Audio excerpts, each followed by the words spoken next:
ಈ ಚಟ್ನಿ ಪುಡಿನ ಪ್ರತಿನಿತ್ಯ ಸೇವಿಸ್ತಾ ಬರ್ತಾಯಿದ್ರೆ ನಮ್ಮ ಶುಗರ್ ಕಂಟ್ರೋಲ್ ಇರ್ಬೋದು, ಏರ್ ಫಾಲು, ಕಣ್ಣಿಗಾಗಿರ್ಬೋದು, ಹಲವಾರು ಹೆಲ್ತ್ ಬೆನಿಫಿಟ್ ಇರೋಂಥ ಚಟ್ನಿ ಪುಡಿ ಇದು. ಯಾವ ಚಟ್ನಿ ಪುಡಿ ಅಂತ ಹೇಳ್ತೀನಿ. ಇದನ್ನು ಮಾಡ್ಕೊಳ್ಳೋದಕ್ಕೆ ಅರ್ಧ ಕಪ್ಪಷ್ಟು ಕಡಲೆಬೇಳೆ, ಅರ್ಧ ಕಪ್ಪಷ್ಟು ಉದ್ದಿನಬೇಳೆ, ಅರ್ಧ ಕಪ್ಪಷ್ಟು ತೊಗರಿಬೇಳೆ, 3 ಕಾಳನ್ನು ಕೂಡ ಸಮ ಪ್ರಮಾಣದಲ್ಲಿ ತಗೊಂಡಿದ್ದೀನಿ. ಈಗ ಇದಕ್ಕೆ 1 ಸ್ಪೂನಷ್ಟು ಜೀರಿಗೆ, ಅರ್ಧ ಸ್ಪೂನಷ್ಟು ಕಾಳು ಮೆಣಸು, ಖಾರಕ್ಕೆ ತಕ್ಕಷ್ಟು ಒಣಮೆಣ್ಸಿನ್ಕಾಯಿ, ನಾನು ಇಲ್ಲೊಂದು 7ರಿಂದ 8 ಸೇರಿಸ್ಕೊಂಡಿದ್ದೀನಿ. 2 ಸ್ಪೂನಷ್ಟು ಧನಿಯಾ ಕಾಳನ್ನ ತಗೊಂಡು 7ರಿಂದ 8 ಬೆಳ್ಳುಳ್ಳಿನ ಸೇರಿಸ್ಕೊಂಡು ಇದಿಷ್ಟನ್ನು ಕೂಡ ಡ್ರೈ ರೋಸ್ಟು ಹುರ್ಕೊಬೇಕು.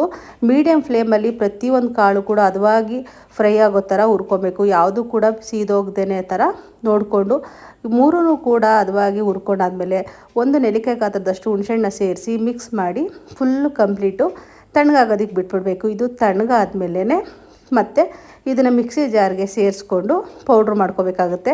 ನಾವಿವತ್ತು ಮಾಡ್ತಾ ಇರೋದು ನುಗ್ಗೆ ಸೊಪ್ಪಿನ ಚಟ್ನಿ ಪುಡಿ. ಇದ್ರ ಬೆನಿಫಿಟ್ ಪ್ರತಿಯೊಬ್ಬರಿಗೂ ಕೂಡ ಗೊತ್ತಿದೆ, ಅಷ್ಟು ಆರೋಗ್ಯಕ್ಕೆ ಒಳ್ಳೆಯದು.